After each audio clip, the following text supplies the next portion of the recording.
Hello, नमस्ते, welcome to अलीका classes. उम्मीद है कि आप सब स्वस्थ होंगे और अच्छे से पढ़ाई कर रहे होंगे। इस क्लास में हम 7 चैप्टर करेंगे। 7 चैप्टर का नाम है अव्यय।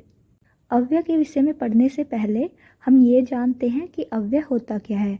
किसी भी टॉपिक के विषय में पढ़ने से पहले हमें उसके बारे में जानकारी होनी चाहिए कि वो होता क्या है, उसका अर्थ क्या है। अव्यय अव्यय शब्द जो है ए और व्यय से मिलकर बना हुआ है। व्यय का अर्थ होता है खर्च करना। व्यय का अर्थ क्या होता है? खर्च करना। अव्यय जिसे खर्च न किया जा सके, जो खर्च न हो, यानी कि हमेशा वैसा ही रहे। अव्यय क्या होता है? जो कभी भी चेंज न हो, जिसमें कोई भी परिवर्तन न हो। अव्यय ऐसे अविकारी शब्द होते हैं जिनमें परिवर्तन नहीं होता। अव्यय ऐसे शब्द होते हैं जिनमें परिवर्तन नहीं होता। इन्हें अविकारी भी कहा जाता है। अविकारी का अर्थ होता है जिसमें परिवर्तन न हो। आपको ध्यान रखना है, अव्यय ऐसा शब्द होता है जिसमें कोई भी परिवर्तन ना हो। चाहे कोई भी लिंग आए, चाहे कोई भी वचन आए, चाहे ये शब्द बहुवचन के लिए प्रयोग हो, चाहे द्विवचन के लिए, चाहे एक वचन के लिए, हमेशा वैसा ही रहता है। चाहे ये स्त्रीलिंग के लिए प्रयोग हो, चाहे पुल्लिंग के लिए, यानी कि ये हमेशा ऐसा ही रहेगा, कभी भी चेंज नहीं होगा। फॉर एग्जाम्पल, हम कल की बात करें। कल जो शब्द है, यानी कि मैं कल स्कूल जाऊंगा, मैं कल बाजार जाऊंगा।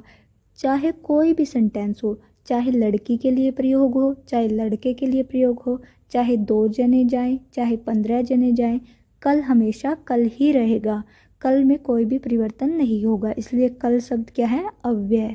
फॉर एग्जाम्पल, धीरे धीरे। धीरे धीरे शब्द जो है कि मैं धीरे धीरे जाऊंगा, या फिर कोई लड़की कहे मैं धीरे धीरे जाऊंगी, ये हमेशा धीरे धीरे ही रहेगा। इस शब्द में कोई भी परिवर्तन नहीं होगा। धीरे धीरे क्या है? अव्यय। यानी कि चाहे किसी भी लिंग के लिए, किसी भी वचन के लिए प्रयोग हो, वो शब्द क्या होते हैं? अव्यय। इस चैप्टर में हम संस्कृत में प्रयोग होने वाले अव्ययों के विषय में पढ़ेंगे। आपको उन अव्ययों को याद रखना है। जैसे हमने उपसर्ग चैप्टर पढ़ा था, उपसर्ग पढ़ी थी कि कौन कौन सी उपसर्ग होती हैं, वैसे ही हमें अव्यय याद रखने हैं कि अव्यय कौन कौन से होते हैं। डायरेक्ट आपसे पूछा जाता है, कोई भी सेंटेंस दिया होगा और पूछेंगे कि इसमें कौन सा अव्यय है, या फिर कितने अव्यय प्रयोग हुए हैं। संस्कृत के वे शब्द जो सर्वदा एक जैसे ही रहते हैं, यानी कि जिनमें कोई भी परिवर्तन नहीं होता, हमेशा एक जैसे रहते हैं, जिनमें विभक्ति, वचन तथा लिंग के आधार पर कोई परिवर्तन नहीं होता, उन्हें अव्यय कहते हैं। यानी कि इन शब्दों पर ना ही विभक्ति का प्रभाव पड़ता है, ना ही वचन का, ना ही लिंग का। ये हमेशा हर कंडीशन में एक जैसे ही रहेंगे, इनमें कोई भी परिवर्तन या विकार नहीं होगा। ये यहाँ पर आपको अव्यय का लक्षण दिया गया है, इसे ध्यान से देखना है। ये पूछा जाता है, डायरेक्ट दिया होगा और पूछेंगे कि ये किसका लक्षण है, किसकी परिभाषा है, अव्यय की, उपसर्ग की। आपको हर एक लक्षण ध्यान रखना है। यहाँ पर हमें कहा गया है सदृशम त्रिषु लिंगेषु, सदृशम त्रिषु लिंगेषु, सर्वासु च विभक्तिषु, वचनेषु च सर्वेषु, यन वेति तद्व्यम। यन वेति तद्व्यम। सदृशम समान दिखाई देता है, त्रिषु तीनों में, लिंगेषु लिंगों में, जो तीनों लिंगों में, सर्वासु सभी में, च और विभक्तिषु विभक्तियों में, जो तीनों लिंगों में और सभी विभक्तियों में समान दिखाई देता है। आपको पता है संस्कृत में 3 लिंग होते हैं, पुल्लिंग, स्त्रीलिंग, नपुंसकलिंग। कितनी विभक्तियां होती हैं? 7 विभक्तियां होती हैं, यानी कि तीनों लिंगों में और सभी विभक्तियों में समान दिखाई देता है। वचनेषु वचनों में, च और सर्वेषु सभी में, और सभी वचनों में, यन वेति तद्व्यम। यन वेति जिसका व्यय नहीं होता है, तद्व्यम वह अव्यय है, यानी कि जो तीनों वचनों में, सभी विभक्तियों में समान रहता है, जिसमें खर्च नहीं होता, उसे अव्यय कहते हैं। अभी हम कुछ अव्यय पढ़ेंगे जो इम्पोर्टेंट है और एग्जाम में पूछे जाते हैं। आपको ध्यान रखना है कि कौन सा अव्यय है और कौन से अव्यय का क्या अर्थ होता है। सबसे पहले जो दिया गया है अचिरम, अचिरम होता है शीघ्र ही, चिरम होता है देर से, अचिरम होता है जल्दी ही, शीघ्र ही। यावत, यावत होता है जब तक, तावत, तावत होता है तब तक। सहसा, सहसा होता है अचानक से। सवै, सवै होता है आने वाला कल। हय, हय होता है बीता हुआ कल।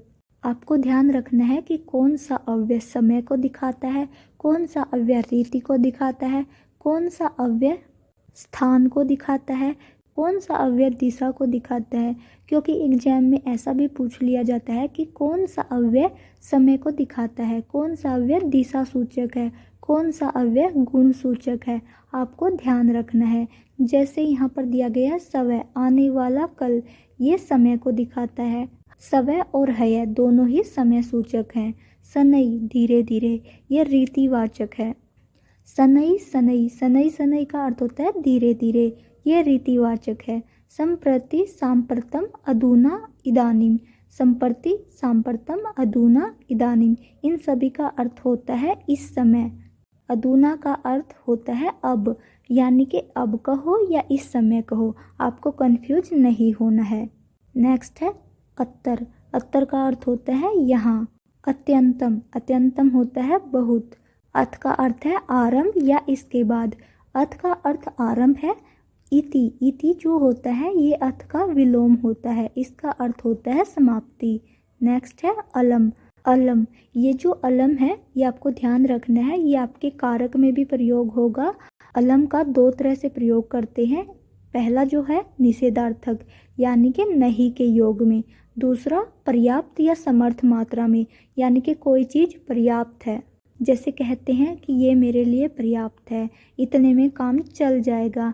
तो जहाँ पर पर्याप्तता होगी वहाँ पर चतुर्थी विभक्ति का प्रयोग करते हैं, और जहाँ पर निषेधार्थक यानी कि मना किया गया होगा वहाँ पर तृतीया विभक्ति होती है। ये आपको ध्यान रखना है। डायरेक्ट पूछा जाता है कि अलम का निषेधार्थक अर्थ में कौन सी विभक्ति का प्रयोग करते हैं और पर्याप्त अर्थ में कौन सी विभक्ति का प्रयोग करते हैं। अदय, अदय का अर्थ होता है आज। अथवा, अथवा का अर्थ होता है या। अपि का अर्थ होता है भी। अन्यथा, अन्यथा होता है नहीं तो। अतः, इसलिए। अतीव, बहुत अधिक। आम, हाँ। इतस्तः, ये इतस्तः का अर्थ होता है इधर उधर। ये जो है इत और तत्, इसको संधि करके बनाया गया है। यहाँ पर विश्व को श हुआ है। आपको ध्यान रखना है इत तथा अलग अलग से दिया हो या फिर साथ में दिया हो। नेक्स्ट है इति, इति का अर्थ होता है समाप्त या ऐसा।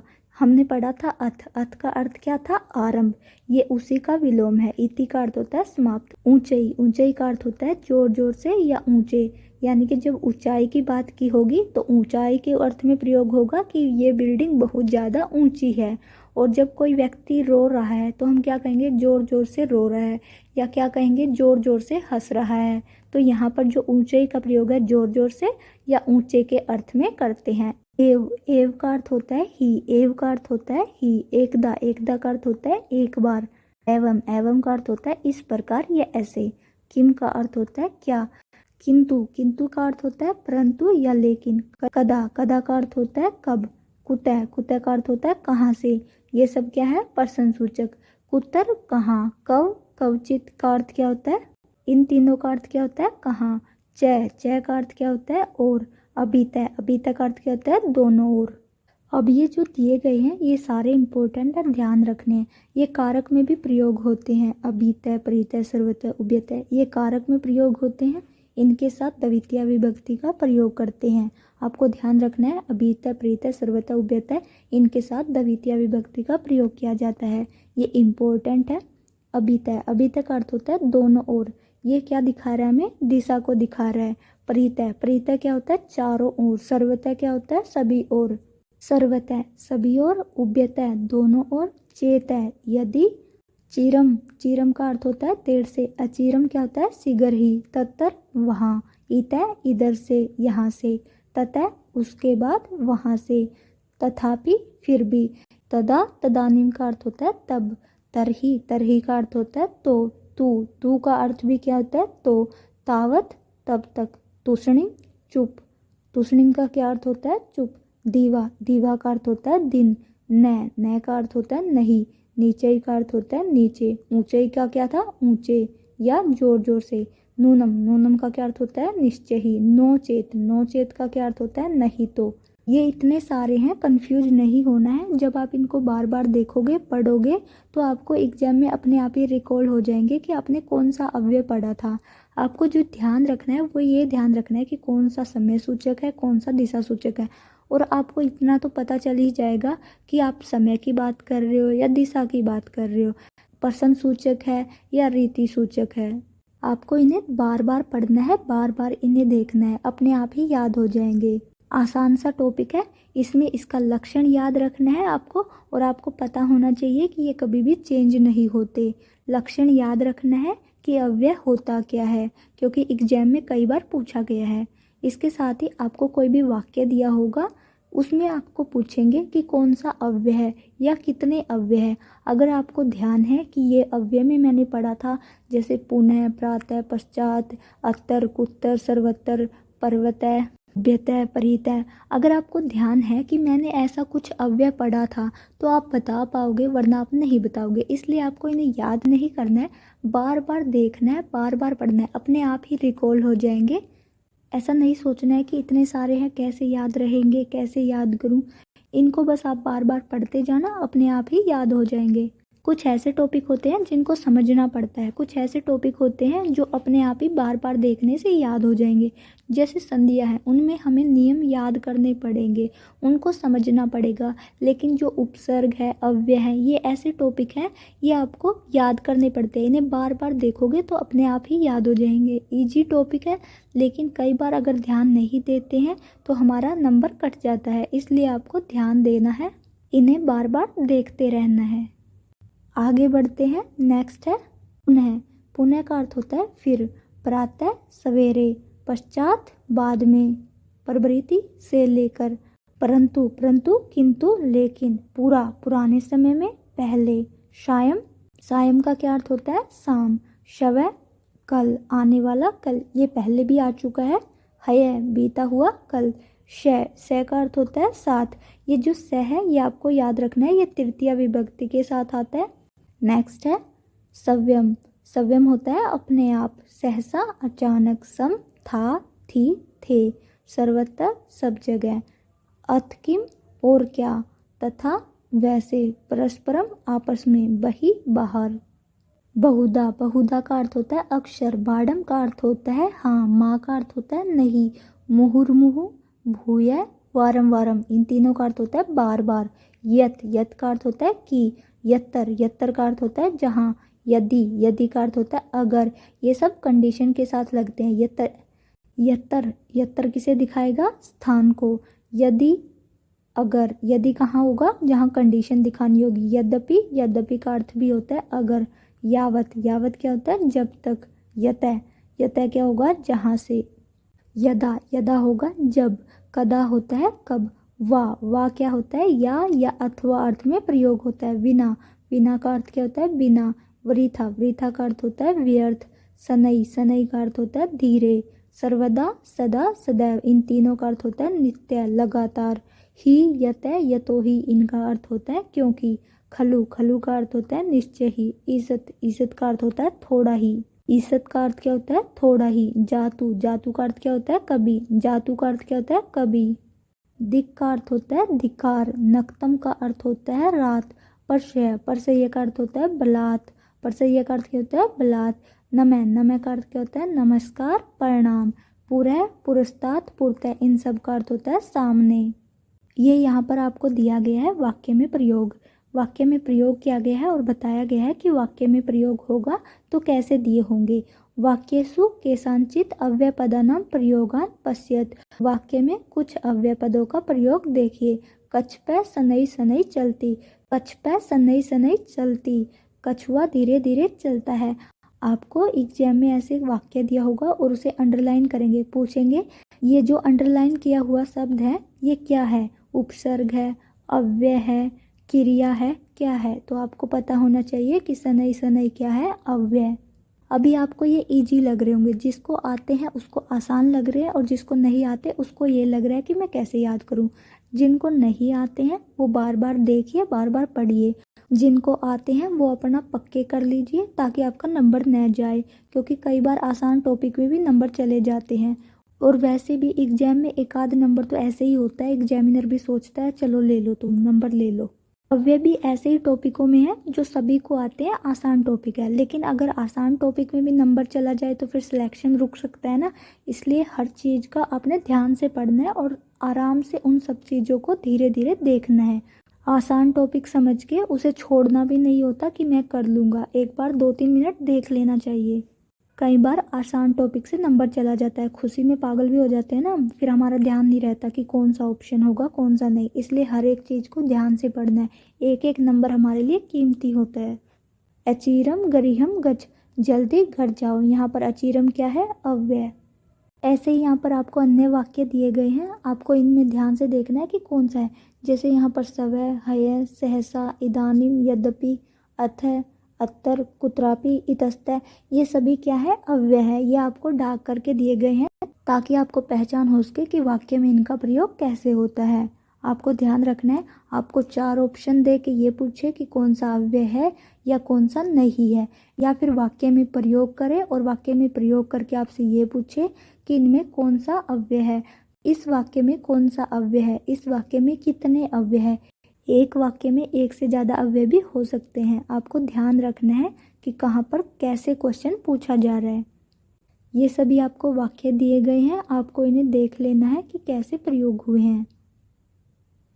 यहाँ पर कहा गया है कि जो यकार वाले तकार वाले अव्यय होते हैं, जैसे यद्यपि, तथापि, यथा तथा, यदि तरहि, यत्तर तत्तर, यावत तावत, यदा तदा इत्यादि अव्ययों का वाक्यों में प्रयोग प्राय से एक साथ ही करना चाहिए, अन्यथा वाक्य अपूर्ण ही रहता है। यहाँ पर कहा गया है ये जो आपको अव्यय दिए गए हैं इन सब का प्रयोग एक साथ करना होता है, क्योंकि ये जो आते हैं कंडीशन के साथ आते हैं। ऐसा होगा तो वैसा होगा, तब तक काम करूँगा जब तक ऐसा होगा, जब तब, जैसे वैसे, यानी कि जो ये शर्त को दिखाते हैं, कंडीशन को शो करते हैं, शर्त दिखाने वाले, कंडीशन दिखाने वाले अव्ययों का प्रयोग एक साथ करते हैं।